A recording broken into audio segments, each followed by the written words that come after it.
What's up, YouTubers? Red Crimson Gaming 102 here. How are you old school RPG fans doing this morning? Anyway, speaking of old school RPG fans, Suikoden 1 and 2 HD Remaster has been released to the public, to the world, and your boy got his copy for both, actually copies, let me correct myself, for both the Nintendo Switch and the PS5. Why did I get on two systems? I'm just crazy, I guess. But for those of you who would like to know, I believe it's 60 FPS on the PS5 and only 30 FPS on the Nintendo Switch. I don't know why they did that. One thing I hate is in the last days of the Nintendo Switch, actually for the past couple of years, they have been releasing 30 FPS games on the Nintendo Switch. And I damn well know a lot of these games can push 60 FPS at the most on the Nintendo Switch. I don't know why developers are lazy and want to make the game 30 FPS. It didn't bother me in the first couple of years of a Nintendo Switch. I just want to play games. But now, after playing these PC handhelds and just any other system for that matter, the base FPS is 60, and I know the Switch can do it. I can understand if it couldn't do it. But come on now, even if it did squeeze a little bit more juice out of the Nintendo Switch battery, I don't mind. At least give us the option to choose 30 and 60. Anyway, so should you accept the DLC pack in Suikoden 1 HD Remaster? So I know you guys probably heard if you pre-ordered the Suikoden game, you would get some pre-order bonuses, and you would like to know what that is. So I'll go ahead and let you guys know. As a thank you to the dedicated fans, pre-order Suikoden 1 and 2 Remaster rewards players with special DLC pack in both games. The items and patch in the pack offer a fantastic head start, but what exactly do these items do, and is the pack worth claiming? So let's get into it.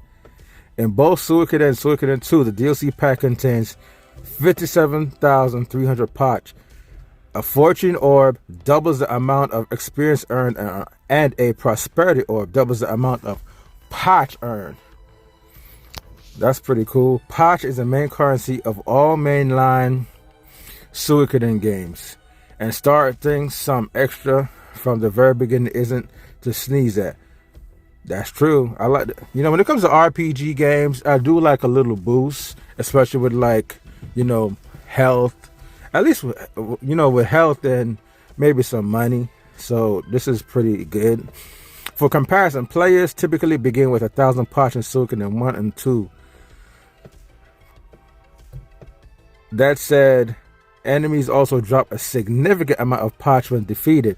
The fortune orb and prosperity orb, which doubles a character's experience and money gains respectively, don't go into effect immediately. Instead, you must bring these to a rune master for a party member to equip and benefit from it. That kind of sucks. To use a fortune orb or a prosperity orb, visit a rune master. Here you can attach the rune inside the orb to a party member. You can also remove it and place it back into the orb for another character to use.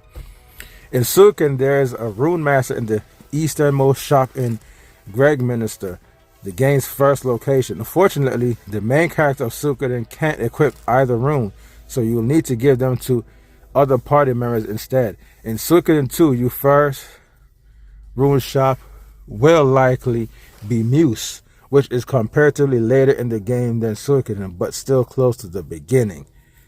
As are the fortune and prosperity orbs exclusive to DLC pack? Didn't pre-order? Don't worry. The fortune orb and prosperity orb and their respective runes can be earned in Suikoden and Suikoden 2 without on a DLC pack. Should you accept the DLC pack? The DLC pack for Suikoden 1 and 2 is a nice little bonus that can save you some time on early game grinding. In the grand scheme of things, the patch included in the pack isn't a massive amount, especially in Suikoden 2, and neither orb is particularly overpowered. Whether you accept the pack or not is entirely up to personal preference. If you want to skim some grinding and get into the adventure, then accepting the pack is worth it. If not, you can safely ignore the pack. Does accepting the DLC pack locked rid of achievements. Despite giving you a slight early advantage, accepting the DLC pack does not impact your ability to earn achievement trophies in Suikoden 1 or 2. That is very, very good news. Suikoden 1 and 2 HD Remaster get Rune and Dunen, sorry guys, Unification Wars is available on PC, Switch, PS4, PS5, Xbox One, and Xbox Series console. So there you have it, guys. So even if you didn't pre-order the game, you can still earn both items, aka orbs, throughout the game while you play. So that's good to know that you don't have to rush out and buy the game, because a buddy of mine was asking me that, do you have to pre-order the game to actually get those 2 orbs? And I told them it's a day 1 edition, so I don't think so, because a lot of times developers do that so you can go out there, basically to get those first early game sales. But it seems like you can buy the game, pick it up later on down in a year or 2, and while playing the game you can actually gain those items. But what I've experienced, like I said, developers in the past have done the same thing, where they have all these day 1 pre-order bonuses just to get those early game sales, but end up keeping day 1 editions on store shelves for years. So sometimes, basically just like a marketing ploy some of the times. And with Suikoden, seems like it may be the same thing, honestly. But if not, worst case scenario, you can still grind and get the orbs without the DLC in the game. So I hope that answers anybody's questions. Red Crimson 102 Gaming, I am out of here.